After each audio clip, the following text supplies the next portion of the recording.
Welcome to Kermode Uncut. You probably saw this story earlier on in the week about the Doctor Who scripts for the new Doctor Who series starring Peter Capaldi accidentally being leaked on the internet. Nobody's entirely sure how it happened. It looked like they had gone to a BBC Worldwide department in Latin America for translation, and somehow they were up on the website briefly. No one's quite sure for how long. But the makers of Doctor Who have issued a plea to the fans. It says, "We would like to make a plea to anyone who have any of this material and spoilers associated with it not to share it with a wider audience so that everyone can enjoy the show as it should be seen on the 23rd of August, which is when the new Doctor Who starts."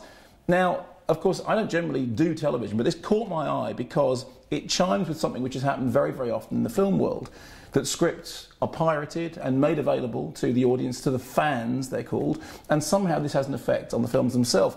Quentin Tarantino's Hateful Eight was stopped in pre-production because the script turned up on the internet, and Tarantino said, well, in that case, I don't actually want to make it. Now, I remember interviewing Wes Craven years and years ago, around the time of the Scream movies, in which he told me that they'd had to change the end of one of the films because the original ending had leaked on the internet, and it was therefore no longer going to work as far as the film was concerned. And he said, it's funny, people say that it's fans doing this, but it's not fans. They may be fanatical, but they're definitely not fans. There was a story back in 2008 that Stephanie Meyer was working on the next Twilight book, Midnight Sun, and then again, as you probably know, 12 chapters, I think, were leaked on the internet, and she said that she couldn't carry on writing because, in her words, she no longer felt alone with the material. As far as she was concerned, the material was now out there in the world, therefore it was no longer hers to work on.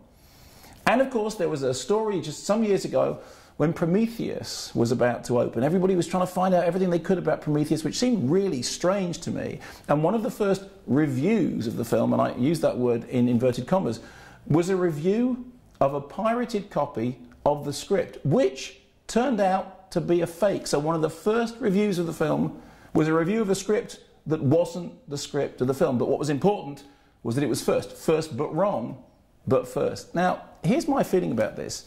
I understand that fans are really excited by a new instalment of their favourite TV show or their favourite director making a new film. But isn't there something really perverse about wanting to know what's in a film script before the film is finished? As far as I'm concerned, the real fans are the ones who want to see the thing when it's done, when it's dusted, clean, pristine, exactly as it was intended to be shown. The whole business of leaking scripts, leaking spoilers, telling people about something that isn't yet finished doesn't seem to me to be the work of fans. That seems to me to be the work of people who really just want you to notice them rather than the film or the TV show itself.